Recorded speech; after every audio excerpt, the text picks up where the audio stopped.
helicopter doesn't fly. It beats the air into submission.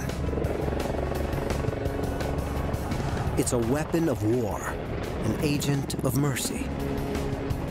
The most versatile flying machine ever created. A miracle of engineering that can take us virtually anywhere and bring us back alive. But sometimes the air strikes back, hard and fast and deadly.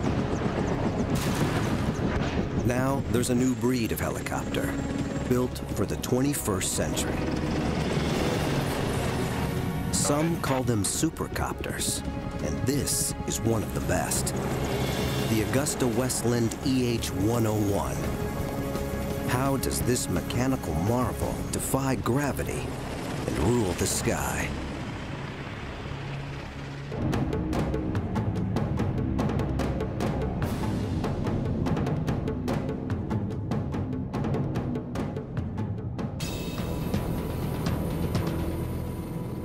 Somewhere off the coast of Italy, a man is drowning.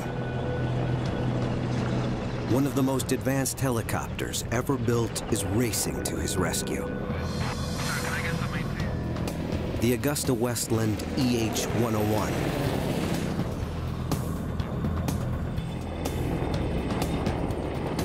It's designed for an emergency like this.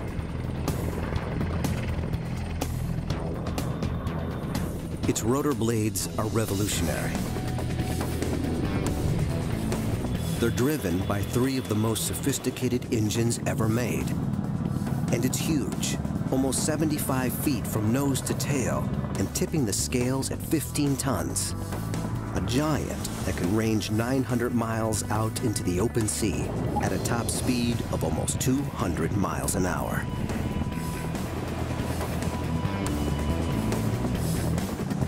And when it finds its man, it can fight winds of over 50 miles an hour to hover rock steady in the sky, saving seconds in a race where death holds the stopwatch.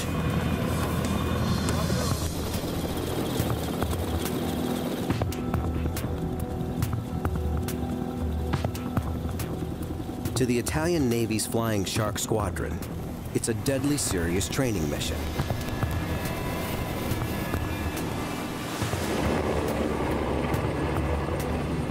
But to the EH-101, this is child's play.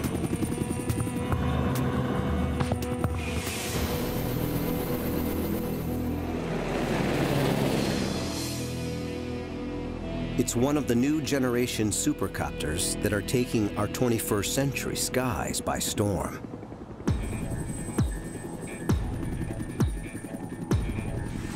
The Sikorsky S-92.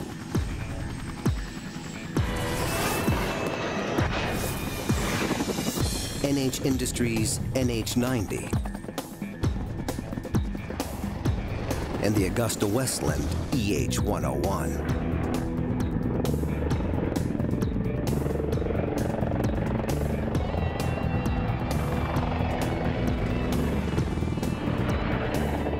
This American version of the EH-101, known as the US-101, was chosen by the US Navy as the next presidential helicopter. Designated Marine One, creating the Oval Office in the sky will be a joint venture of 3 firms: Augusta-Westland, Bell Helicopters, and Lockheed Martin. It will truly be a supercopter.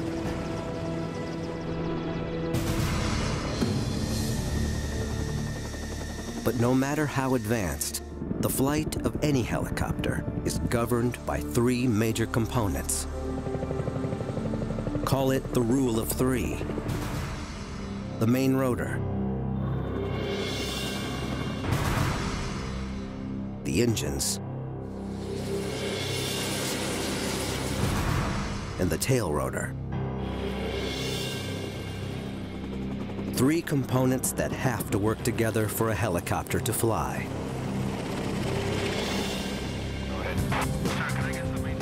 And this is what the rule of 3 can achieve. The EH-101 moves through the air like a hummingbird.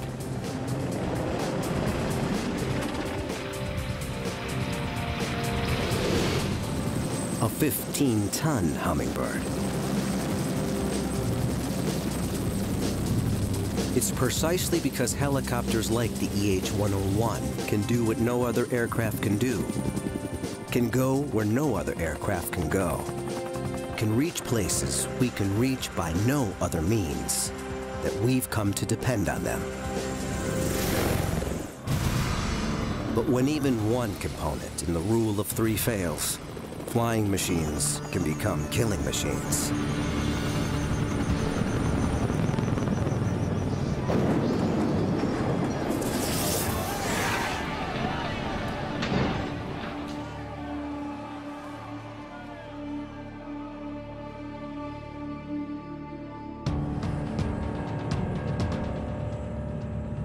In normal conditions, flying a helicopter is only slightly more dangerous than flying a regular fixed-wing aircraft of the same size. But we did not create the helicopter for the easy jobs of flight.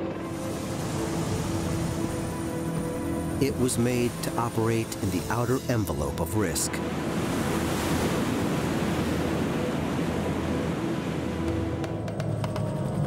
And sometimes, we push the helicopter too far.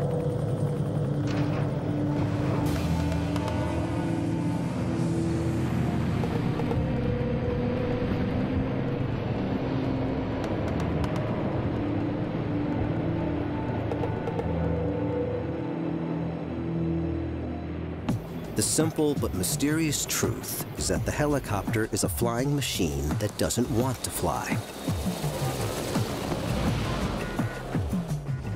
That it flies at all is close to a mechanical miracle. A helicopter sitting on the ground is actually more capable of beating itself to death by rolling over and the blades thrashing around in the air than it is of actually flying. The first component in the helicopter's rule of three is its main rotor. Fixed-wing aircraft fly because of the way air naturally flows over their wings as the plane moves forward. They are literally pulled through the air. A helicopter's rotors act like spinning wings. As air moves through them, the rotors lift it up, tugging the bird into the sky. And the main rotor doesn't just lift the helicopter, it also propels it forward by driving air backward.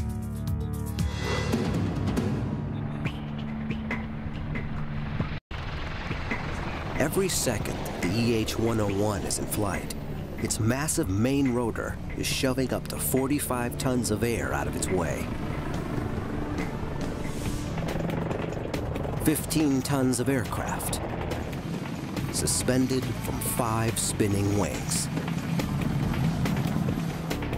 The EH-101's main rotor is an engineering miracle that took decades to perfect. But the story of the rotor is about more than engineering. It's an invention that has changed history. The rotor would come of age in a time of war. And our skies would never be the same.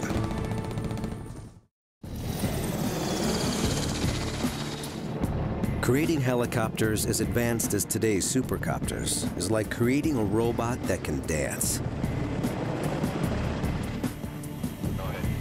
It took us almost as long to solve the mysteries of vertical flight as it did to reach the moon.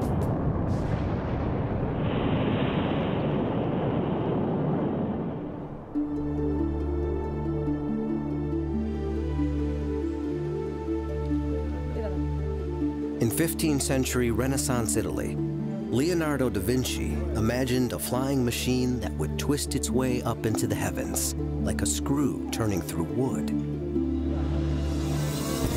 But the scientific trail to today's supercopters wouldn't involve a screw, but a whirling rotor blade. It's the first and most important component of the rule of three that governs all helicopter flight. Early rotor blades were made of wood, spinning airfoils that achieved lift, but not much more. But over decades of development, rotors became more versatile and more robust, finally propelling the helicopter from the sidelines of flight to the center stage of conflict. A conflict that would last 20 years and involve 3 million American soldiers. The Vietnam War. But it wasn't until the Vietnam War that the helicopter came of age. That's when there were hundreds, if not thousands, of helicopters deployed in one battle zone. Dominating the skies of the Vietnam War was Bell Helicopter's UH-1 Huey. It was the world's first supercopter, the first U.S. military helicopter powered by a jet turbine engine, with perhaps the strongest rotor blades in existence. The first time I ever sat in a Huey helicopter and pulled the stick, it was like it fell up. It just had this sudden power up. It was an amazing thing.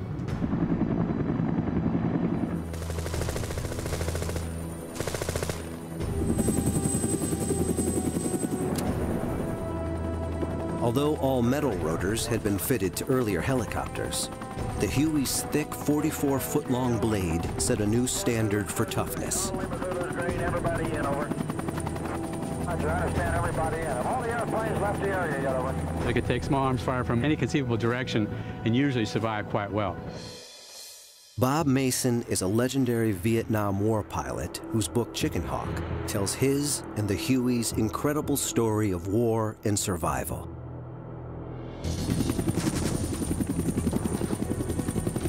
I remember one time I had to be the last ship out. So I had to take everybody with me. And everybody got on board, and there was one more guy than I thought we could carry. And I couldn't leave the one guy. His Huey dangerously overloaded, Bob Mason had only one way out, but it meant flying straight toward a jungle thicket. So I headed for that thicket, hoping to accelerate enough to get over it, but I didn't, and I had to go through it. So here's a machine that can go through the thicket, chopping off the tops of these small branches with the rotor system, with 6 or 7 screaming American soldiers in the back. I mean, I love this machine.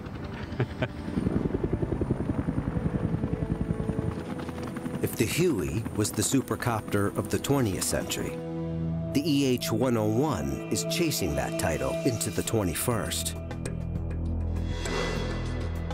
And just like the Vietnam-era Huey, this supercopter's main rotor blade is a primary reason for its success. But while the Huey's rotors were all metal, the core of the EH-101's blades is paper. Using state-of-the-art technology and composite materials like carbon and glass fiber, these rotors are much lighter and more durable than all metal blades. A core of honeycomb paper is combined with pieces of foam, carved to precise dimensions. They're wrapped with layer after layer of composite fiber material, then baked in a pressurized chamber to become as hard as steel.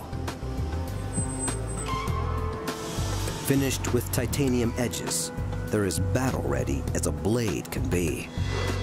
When a bullet hits an all-metal rotor, it sends fractures through the entire width of the blade. But when a composite blade takes a hit, the interwoven fibers around the bullet hole are undamaged. And this is what really sets this rotor blade apart, a wing tip. This feature has virtually solved 2 of the main problems helicopters suffer. Rotor noise, which can warn an enemy of a helicopter's approach, and brownout, dust storms that can blind a pilot during desert takeoffs and landings. Jobs don't come much tougher for a helicopter than pulling hostages out of hostile territory. especially when that territory is a desert. And no hostage rescue mission is more infamous than the ill-fated Desert One in 1980 to rescue U.S. citizens being held in Iran. It became helicopter hell in the desert, ending in the deaths of 8 American servicemen. But if that mission had to be carried out today, with one of the new breed of supercopters, it might have ended differently.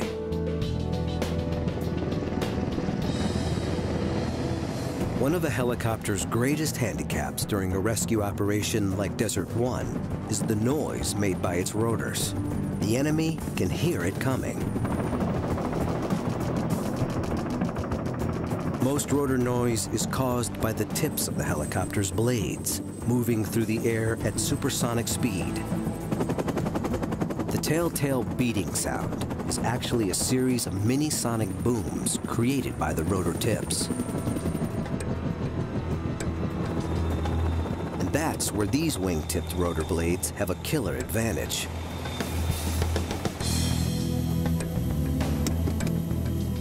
Their wing shape allows the rotor tips to spin more slowly and yet still achieve the same lift and thrust.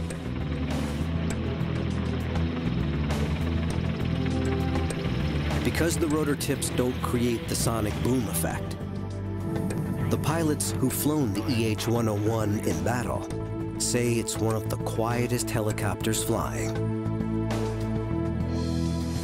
One of the biggest problems we face is detection.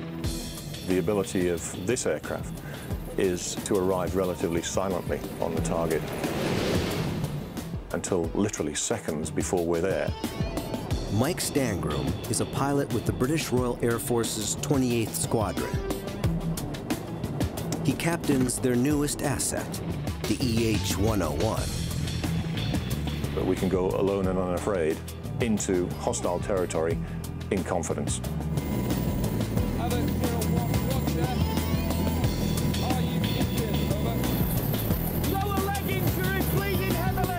The men of the 28th Squadron train relentlessly for rescue missions behind enemy lines. Timing, positioning, and speed must come together. Most of all, it's stealth that's the key to the success or failure of the mission. The end game is what our job is all about, and there may be enemy on the scene. It might be a hot target. If the enemy hears them coming, the landing might not just be hot, but fatal.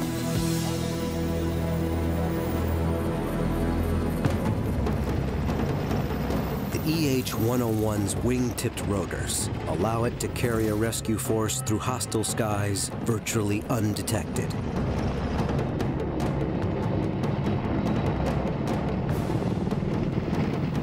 Giving them the advantage of surprise in a game of life and death.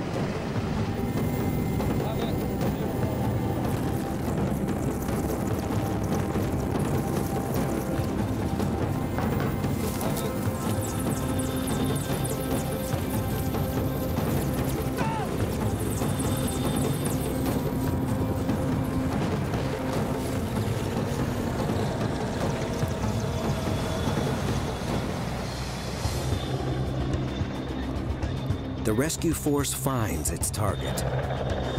Hello, Rapier 1, this is Havoc 01, radio check, over.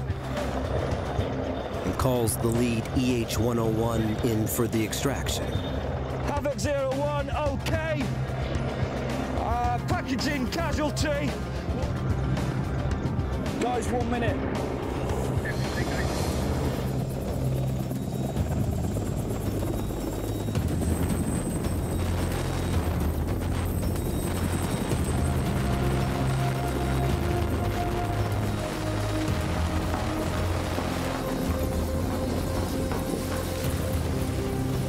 But if this rescue was for real, and if it was happening in a desert environment, like that faced by the Desert One mission in Iran, the helicopter and the men it's carrying would be facing a danger as great as enemy fire. Sandstorms created by the rotor blades, called brownouts, which can blind pilots on takeoff and landing, are a major cause of helicopter crashes. But the EH-101's wing-tipped rotors deal with the desert sands in a way even their developers didn't expect. Unlike other rotor blades, the wingtips focus the main force of their downwash at the outside edge of what's called the rotor disc, carving a window of clear air through the brownout, which allows the pilot to see the ground on the way down. It's called the donut effect. The pilot flies in that hole. He has excellent visibility for 90% of the approach. And in the critical stages, he can see his landing point very easily. And what works for sand works equally for snow. The wingtip rotors defeat whiteout just as effectively as brownout.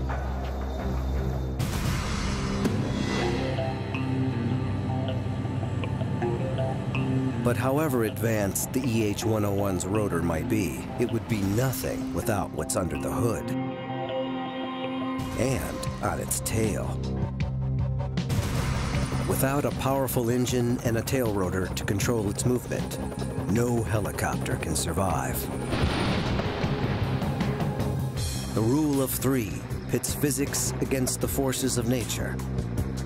And when the parts all work together, a helicopter can do things even Leonardo couldn't predict.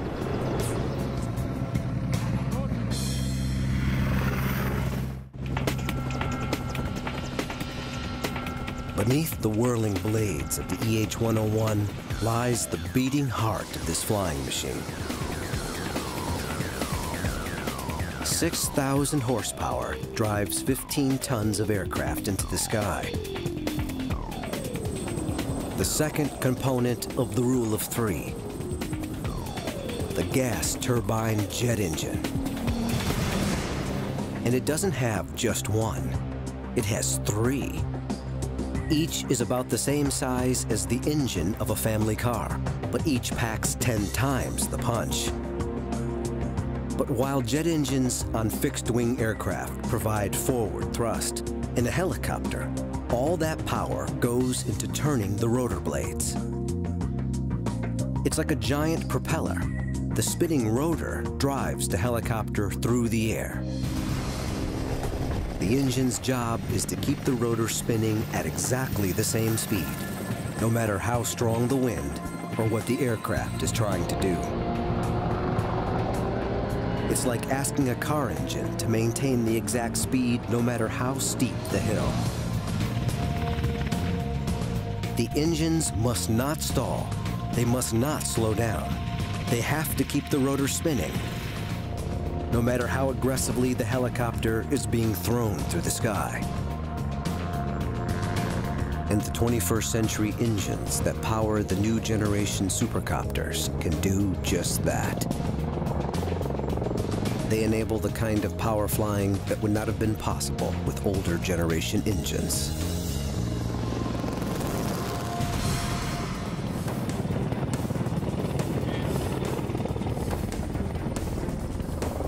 The Royal Air Force's 28th Squadron is on a training mission.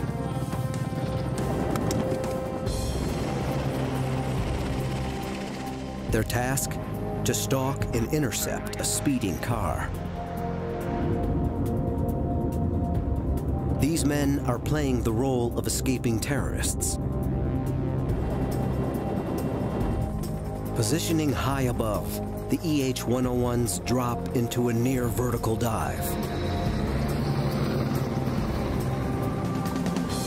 They swoop in, a mere 50 feet off the ground, traveling at nearly 200 miles an hour. Then the aircraft snaps into an incredible aerial switchback. Its engines absorb the shock of this maneuver without missing a beat. The copter hits the ground in a maelstrom of dust.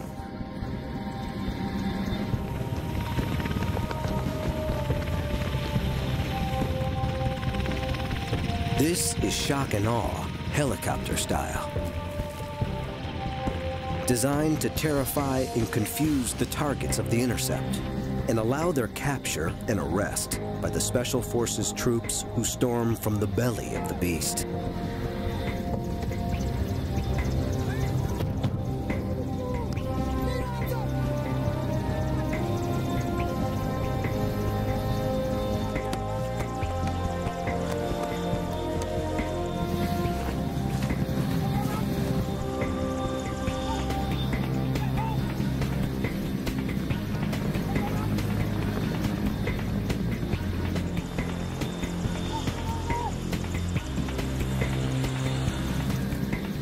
Within seconds, it's all over.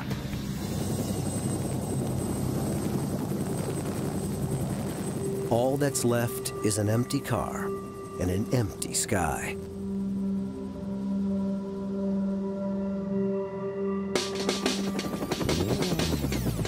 The secret to this maneuver is the sheer power and computer-managed precision of the EH-101's engines. To deconstruct how they work, watch this again. First, the initial dive. The copter drops almost straight down. Its rotor blades are spinning at a steady 214 RPM, but they're not actually pushing much air. For the engines, this is the easy part. 50 feet from the ground, the copters level out for their attack run. The rotors are biting hard into the air, forcing air backwards to propel the EH-101 at its top speed of nearly 200 miles an hour.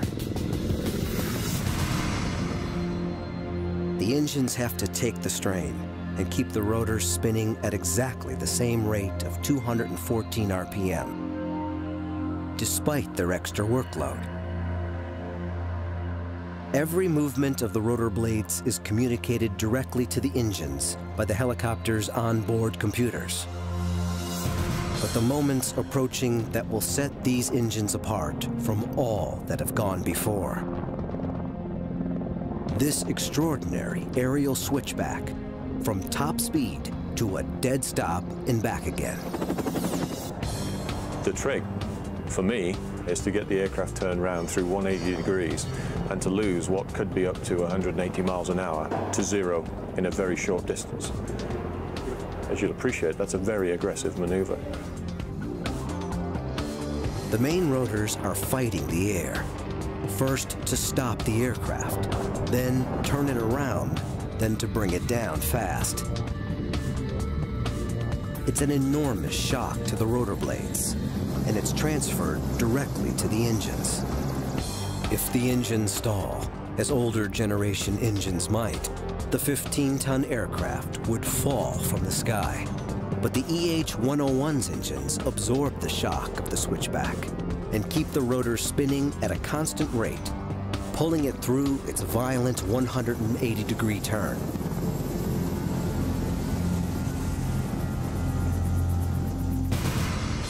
And in the event that one of the EH-101's engines is shot out or fails, its onboard computers will alert the remaining two engines to make up the power difference and allow the aircraft not only to continue flying, but to continue with its mission. Of course, on the battlefield, huge amount of redundancy and reliability, because you can take battle damage, lose an engine, and still carry on with the mission.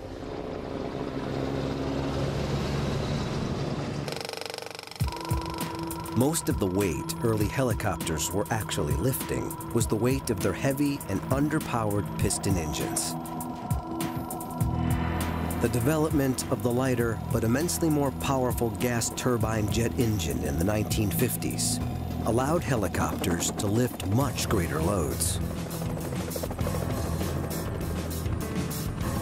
What had been an aerial gymnast was now also a beast of burden, transporting up to 40 tons through the air.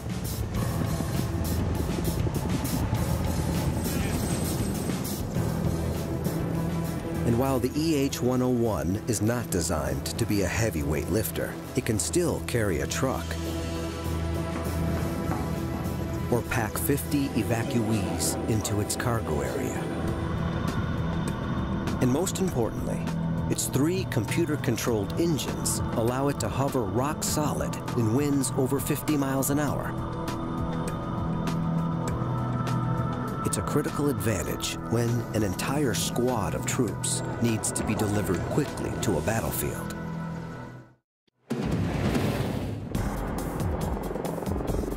In the rule of 3 that governs all helicopter flight, the main rotor provides lift and propulsion. The engine, constant power. But without one more critical component, even the latest supercopters would spin uncontrollably through the sky. It's the final engineering secret to the helicopter's success, the tail that wags the dog. And when something goes wrong with this part, look out.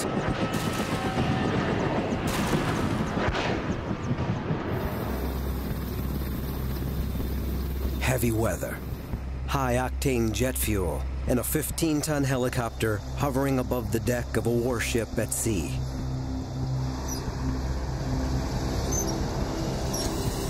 This British Royal Navy EH-101 is about to refuel without landing on the ship.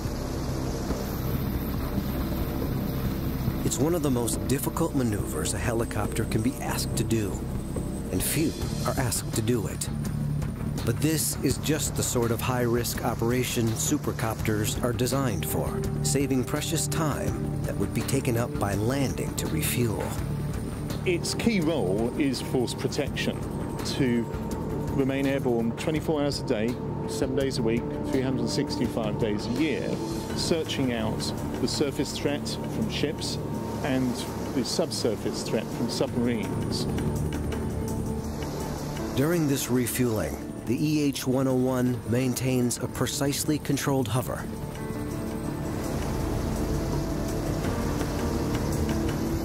Its powerful gas turbine engines drive 5 of the most advanced rotor blades ever created, keeping it rock steady in the air. But guiding it closer and closer to the ship and the waiting fuel line is the 3rd component in the rule of 3 that governs all helicopter flight. Its whirling tail rotor.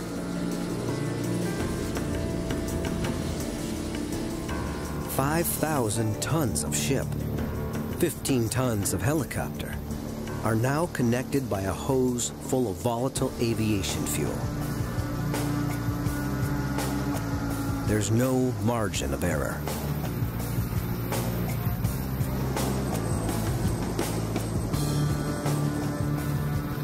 But the EH-101 doesn't deviate in the air.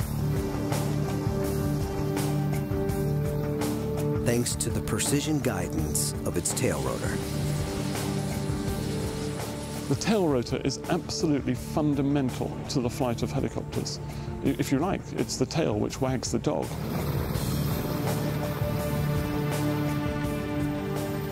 Fueled up, the EH-101 banks away on a mission that will test one of the primary combat roles it was designed for: hunting and destroying enemy submarines. The EH-101 finds and tracks the sub with its sophisticated and highly classified onboard sonar.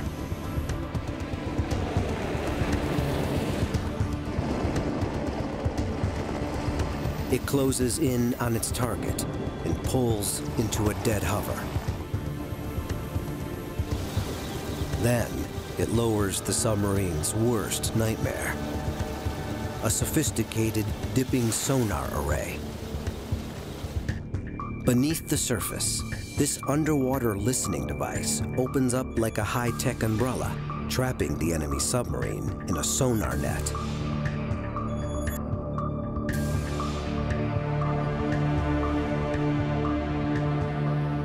If this war game were for real, the sub would be cornered and facing a potentially deadly attack. Targeted by one of the EH-101's 4 Stingray homing torpedoes. It can also carry sophisticated depth charges, as well as sea-skimming anti-ship missiles to take out enemy ships. But to win this game of war, the EH-101 has relied on its tail rotor to steer it through the sky.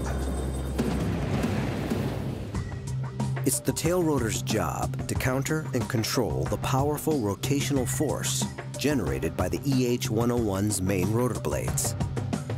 The main rotor wants to spin the body of the helicopter one way. The tail rotor forces air in the opposite direction. And by controlling the amount of air forced out by the tail rotor, the pilot uses it as a rudder to steer the helicopter through the sky. Of all the hurdles early helicopter designers had to overcome, stopping the aircraft from spinning around its main rotor was perhaps the most difficult. Double rotors spinning in opposite directions was the first solution. Then came the twin rotor system, with the spin of each set of rotor blades canceling out the other. This did provide an answer, and also gave helicopters like the Boeing Chinook greater lift capabilities than most single-rotored craft.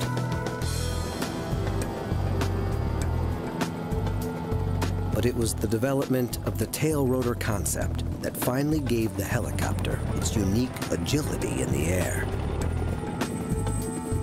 We can choose which direction we want to go, when we want to go, at the rate we want to go. It's a David and Goliath dance between tail and main rotors. But losing a tail rotor is every helicopter pilot's worst-case scenario. One of the things that pilots fear most is losing tail rotor control, or tail rotor authority as it's called. In other words, if that tail rotor doesn't behave, you can't fly in a straight line, the helicopter becomes unstable. And we've seen, sadly, many crashes with that happening. When difficult rescues or evacuations are being attempted on uneven terrain, the tail rotor is especially vulnerable. Of the three components that keep a helicopter in the air, it's the one that usually comes closest to the ground.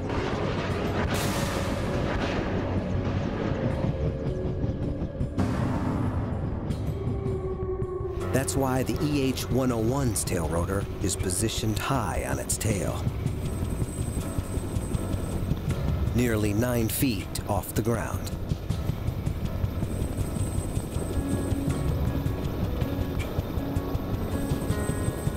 As every experienced pilot knows, lose tail rotor control, even momentarily, and you can easily lose your aircraft, and probably your life. As the helicopter spins off on a one-way trip to catastrophe.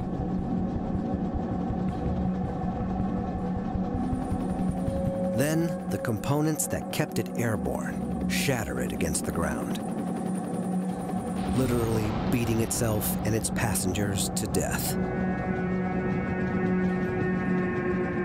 But many helicopter crashes occur when we ask too much of this unique flying machine. The jobs they get assigned are so very dangerous. We're asking them to do things that other aircraft can't do. Whether it's going up to the top of Everest and plucking off an injured climber at 21,000 feet, or going into the eye of a hurricane and bringing back people from the perfect storm. Helicopters can save lives, and you can get them to hospital faster than any other means. We put helicopters into extreme situations for the simple reason that nothing else can do the job. Helicopters can punch a hole in a hurricane and rescue men and women who would otherwise be condemned.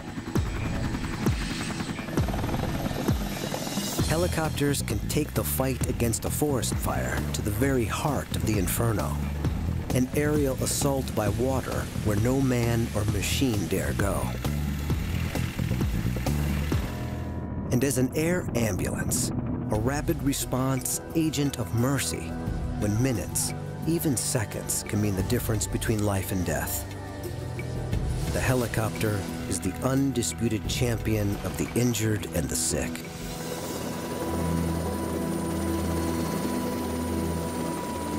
When a catastrophe like the South Asian tsunami strikes, marooning millions in wastelands scoured of roads and airstrips, it's the helicopter alone that can bring relief and salvation from the sky.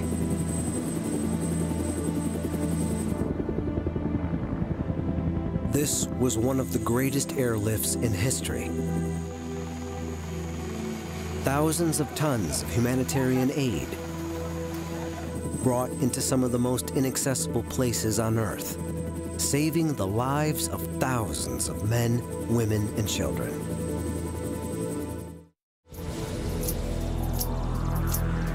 The latest generation of supercopters, like the EH-101, are pushing the boundaries of vertical flight.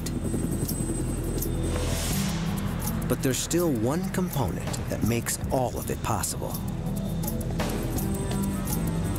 The human in the driver's seat. Mastering a helicopter's movement through the air takes both hands, both feet, and supreme confidence.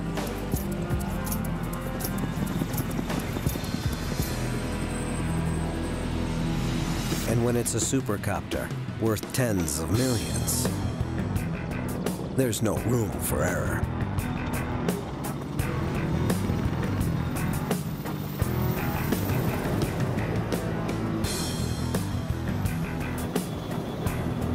Few things are more difficult than controlling a helicopter in the sky. Go ahead. Can I get something?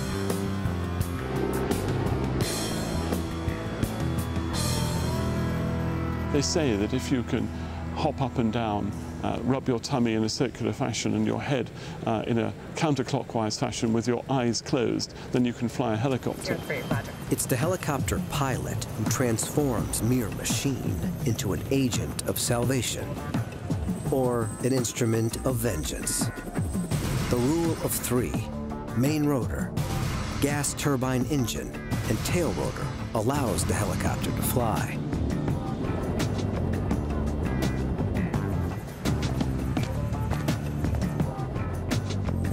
But someone still has to control it. But at the end of the day, it does come down to the pilot. And I think it takes an extraordinary brand of aviator. At any given moment in flight, a helicopter can go up or down, side to side, forward or backward, or virtually any combination of those directions.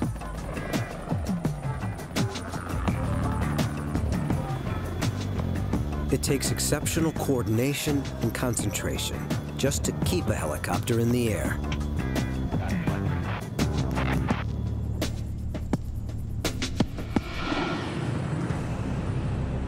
Massimo Porro commands the Italian Navy's #1 Flying Shark Squadron. He demonstrates the extraordinary relationship between the tail rotor and the main rotor blades. Both hands control the main rotor. The left-hand stick moves the helicopter up and down.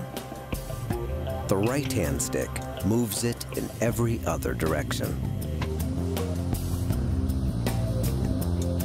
Both feet control the tail rotor, changing the angle of the rotor blades to point the aircraft where the pilot wants. We have the pedals, which move the blades of the tail rotor to oppose the torque of the main rotor. This allows us to steer the helicopter in the direction we want.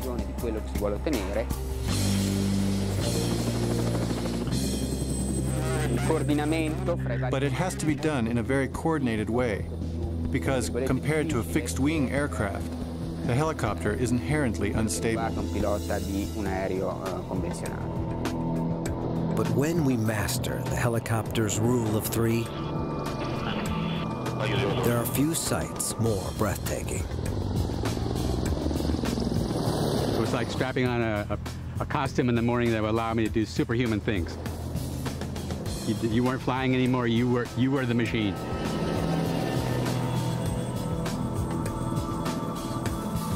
But today's supercopters are far more than mere helicopters. Behind the cockpit of this Royal Navy EH-101 is a sophisticated command and control center. It can direct a battle on land or sea, or launch advanced aerial weapons to destroy a submarine or an enemy ship, or carry out reconnaissance and electronic surveillance.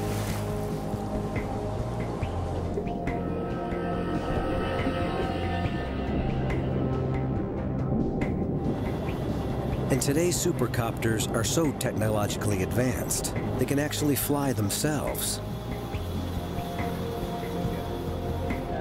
The EH-101's powerful onboard computers drive one of the most sophisticated autopilot systems ever put in an aircraft. The autopilot can even put this 15-ton aircraft into a hover at 40 feet and keep alongside a moving ship at sea without the pilot ever needing to touch the controls. In combat, the autopilot can do much of the actual flying, while the pilot focuses on the mission objectives. But ultimately, a human still has to be the mind of the machine. However sophisticated the autopilot, only a human pilot can actually land an EH-101.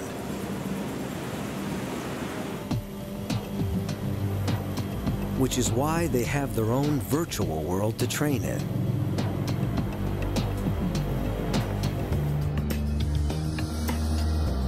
One of the most advanced flight simulators on the planet. Inside this 24-foot steel sphere is an exact EH-101 cockpit, complete with high-fidelity graphics.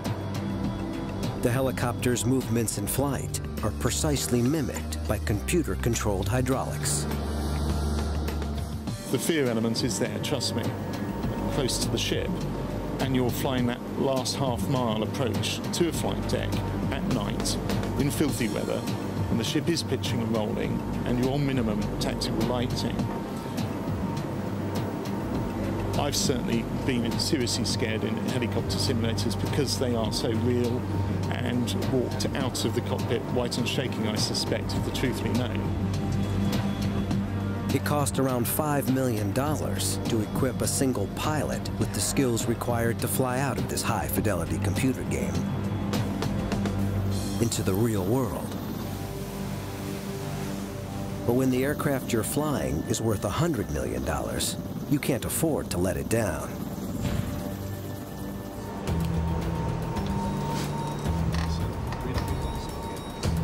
So in the simulator's operations room, instructors create nightmare scenarios for the pilots.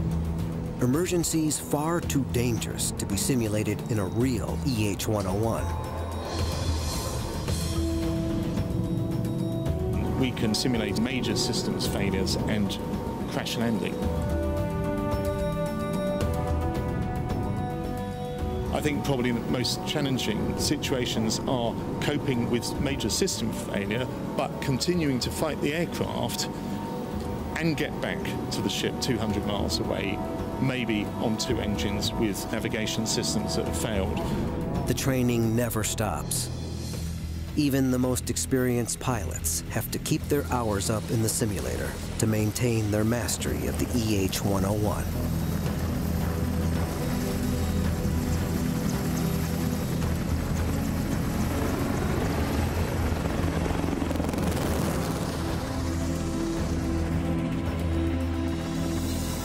But they consider themselves not so much elite as lucky. The father of the helicopter, Leonardo da Vinci, would love to fly this helicopter. You could just see him saying, well, I told you so. 500 years ago, I told you we could do this. And here it is, the ultimate helicopter.